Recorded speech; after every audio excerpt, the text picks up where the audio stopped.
What's up, everyone, and welcome to the Romano Show. In this week's edition, we will be going over several questions, and these two will be debating about their individual sides of the concept.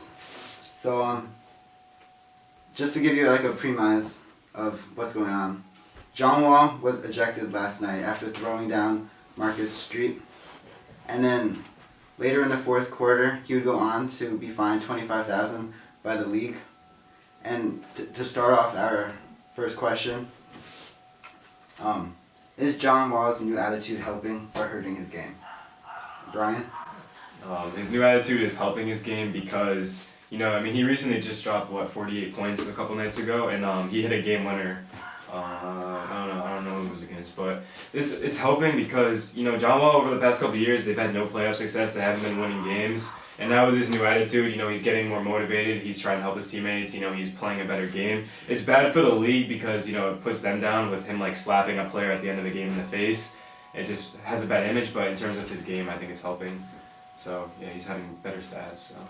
Would have to agree with Brian on that 100%. This new attitude is improving his game, making him more motivated, and helping him win games. The bottom line, that's helping. And although, like he said, it is bad image, but who gets the win at the end of the day?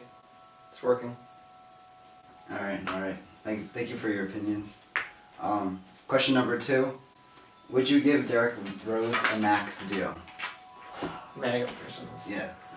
I would not, in any stretch of the imagination, give Derrick Rose a max deal. He is just not the type of caliber player that I would give a max deal.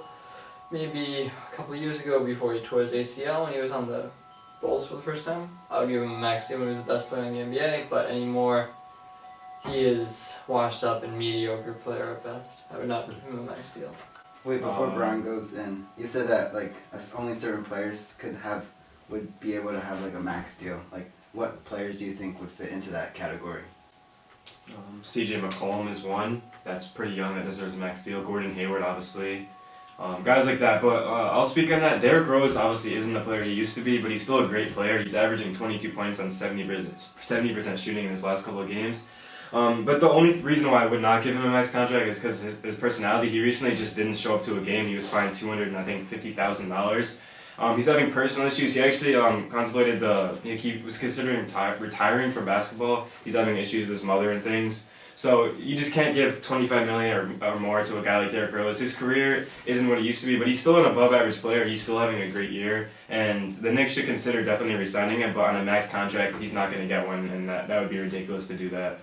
So especially the Knicks, they can't. That would be a bad decision. So I don't know. George, All right. Question number 3. Was the decision for the Chargers to move to LA a good move or a bad move? I think it was a bad move. I liked where they were before they moved, and they had a great fan base. They had something going. They had I don't know.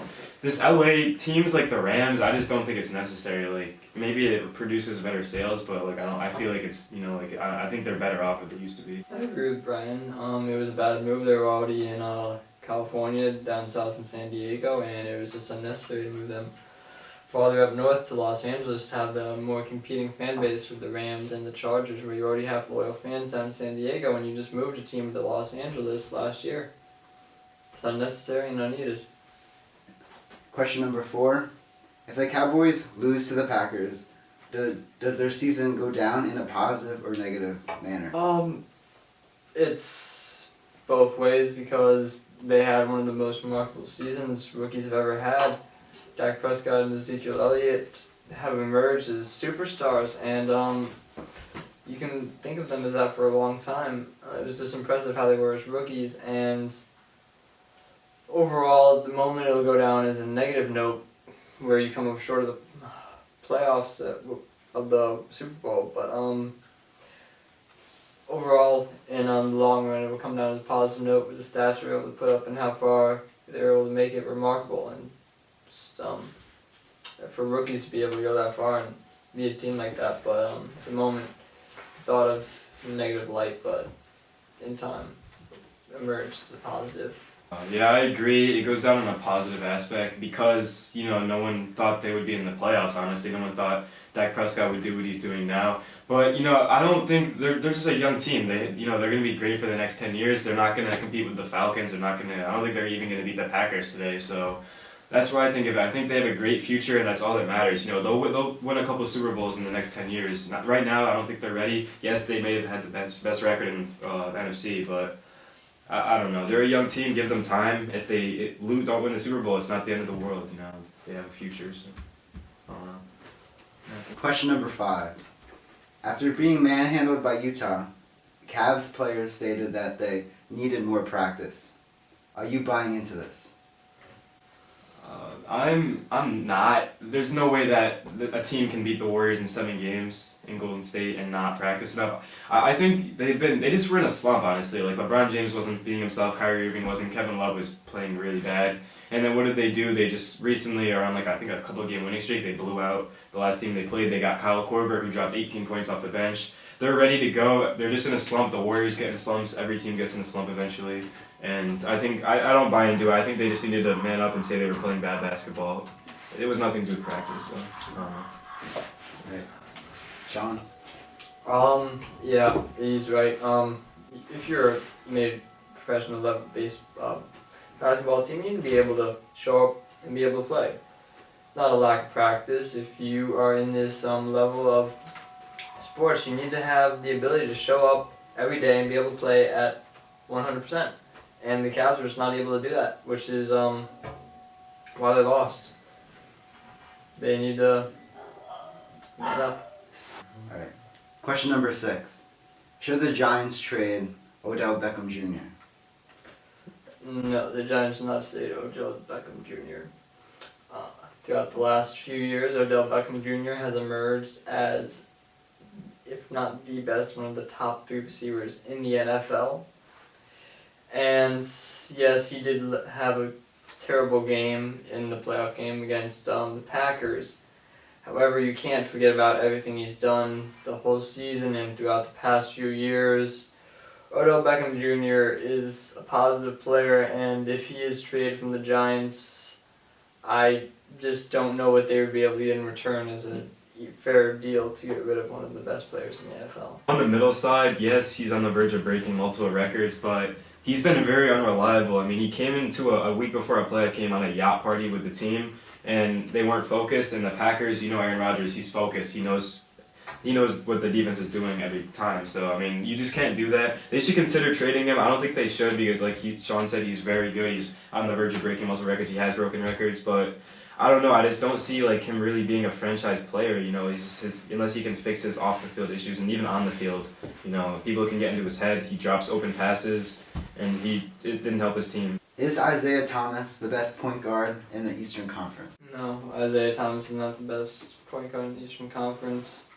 He is definitely one of the top point guards in the NBA, but he's not the number 1 point guard in the Eastern Conference. There are a multitude of point guards who are better than him. Well, I'm not sure if he's been following the NBA this season, but Isaiah Thomas is the clutchest player in basketball right now. He has the most efficiency in the fourth quarter in the last 20 seasons, higher than LeBron James. He's not better than Curry, Chris Paul, even Kyrie. I think Kyrie's a little better. We said Eastern Conference. Yeah, I know. But who else is Kyrie Irving? I think is better. But Kyrie Irving, when he was on a team alone before LeBron, he never made the playoffs. Isaiah Thomas has brought the Celtics into the playoffs last year, and now they're the second best team in the East. So I don't know. I think he should be starting in the All-Star game because he's carrying a team single-handedly. He's averaging literally 20 points a game in the fourth quarter, and that's just simply incredible. So I think right now you can argue that he is the best, but I don't know. We have to see Kyrie without LeBron, so that's how I feel. So he should be starting in the All-Star game now. We'll leave it at that. All right, so that's all the questions we have for this episode. Excuse me, I think we forgot about some reactions about the playoffs. I believe the next question was, what are your thoughts on the Atlanta Seahawks game, Mike? All right, question number 8. What was your opinions or thoughts on the Falcons Seahawks game last night? I felt bad for the Seahawks. They didn't have Earl Thomas. He's the guy. They're mans the defense, really motivates them. Russell Wilson was getting hit every time he threw the ball. they just simply didn't come to play. I felt bad for their fans that showed up to watch a great game. It was sad. The Falcons, even when they were up, over 2 touchdowns, they were still pumped up on the sideline. They wanted more. Nobody's stopping the Falcons, and you guys will see that very soon. It was a good game, but just the Seahawks season was over when Earl Thomas broke his leg. So I don't know. That's my thoughts. Was that the Seahawks should really feel ashamed of themselves. Like, honestly, I'm not even trying to be mean, but like, you got to come up to show in a playoff game. Other teams could have got that spot and could have competed harder than you guys did. Even the Buccaneers, I think, probably could have put up a better fight.